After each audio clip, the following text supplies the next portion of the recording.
नमस्कार दोस्तों, स्वागत है आपका क्राइम की नई रिपोर्ट में। और आज की जो रिपोर्ट है वो है मध्य प्रदेश से। एमपी के जबलपुर शहर से एक ऐसी घटना सामने आई है जिसे सुनते ही सबकी रूह कांप जाएगी। इस वारदात को कुछ इस तरह से अंजाम दिया गया है कि लगेगा कोई बाहर का आदमी ही होगा जिसने ये सारा काम किया होगा, पर ये किसी घर के सदस्य का ही काम है, ये किसी को पता नहीं था। तो आइए आपको पूरी रिपोर्ट बताते हैं। दरअसल ये जबलपुर शहर में एक काव्या नाम की लड़की रहती है। काव्या दिखने में बहुत ही खूबसूरत और 16 साल की लड़की है और वो अपने पिता और अपने एक छोटे भाई के साथ रहते हैं। पिता का नाम राजकुमार विश्वकर्मा और भाई तनिष। कहानी में नया ट्विस्ट ये है कि 20 साल का लड़का मुकुल ये 16 साल की काव्या का बॉयफ्रेंड है।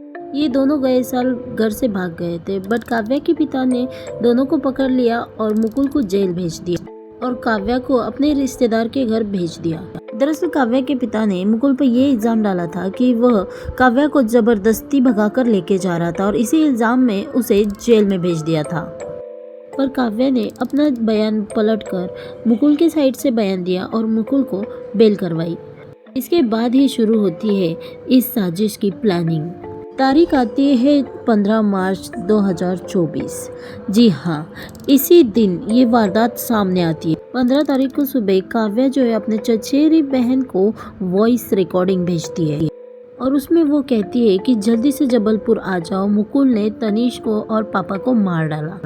ये खबर वो चचेरी बहन अपने पापा को बताती है और फिर पुलिस में बताती है। तुरंत पुलिस एक्शन में आती है और काव्या के घर पहुंचती है और काव्या के घर का जो मंजर होता है वो कुछ इस तरह से होता है। काव्या के पिता राजकुमार फर्श पे गिरे हुए दिखते हैं, जिनके सर पे 9 वार किसी नुकीले चीज से किए होते हैं।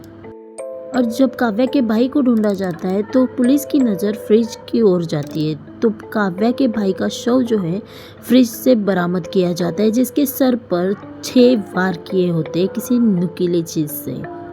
हालांकि काव्या के पिता और भाई का कोई गुनाह ना होते हुए भी दोनों बेरहमी से मारे जाते हैं। जांच के दौरान पता चला कि काव्या के भाई की मौत फ्रिज में दम तोड़ने से हुई है। तो ये कैसे हुआ? ये सारी घटना देखते हुए ऐसे लग रहा है जैसे मुकुल ने ये सब किया है, पर बाद में कुछ ऐसे खुलासे सामने आए जिससे पुलिस भी हक्के बक्के रह गए। सोचने पे मजबूर हो गए कि आखिर ये सिर्फ मुकुल का काम है या फिर काव्या का भी। तो बाद में पता चला सीसीटीवी के आधार पे कि ये काम जो है वो दोनों ने मिल के किया है। 20 साल के मुकुल और 16 साल की काव्या ने इस बड़ी साजिश को अंजाम दिया और ये दोनों मिलकर पुलिस को गुमराह करने की कोशिश कर रहे हैं। और आज की तारीख में 25 अप्रैल तक भी ये दोनों मुजरिम पकड़े नहीं गए हैं, क्योंकि ये अलग अलग शहर में अलग अलग जगह पे अपने लोकेशंस चेंज कर रहे हैं और पुलिस को गुमराह कर रहे हैं। इसके अलावा ये दोनों अलग अलग जगह पे सीसीटीवी फुटेज में कैप्चर हुए हैं। पहला सीसीटीवी जो सामने आया है खून करने के बाद ये दोनों सोसाइटी से बाहर निकलते टाइम सीसीटीवी में कैप्चर हुए हैं। उसके बाद ये दोनों हाथ में हाथ पकड़े हुए रोड क्रॉस करते समय दिखे हैं। इसका मतलब ये है कि मुकुल और काव्या इन दोनों ने मिलके ही इस साजिश को अंजाम दिया है। पर सवाल यही उठता है कि क्यों काव्या ने अपनी चचेरी बहन को ये बताया कि मुकुल ने खून किया है। काफ़ी सारे सवाल हैं, पर इसके जवाब काव्या के पकड़े जाने के बाद ही मिलेंगे। आशा करते हैं कि ये दोनों जल्द से जल्द ही पकड़े जाए और सारे राज के खुलासे हो जाए। ऐसे ही क्राइम रिपोर्ट्स के लिए हमारा चैनल सब्सक्राइब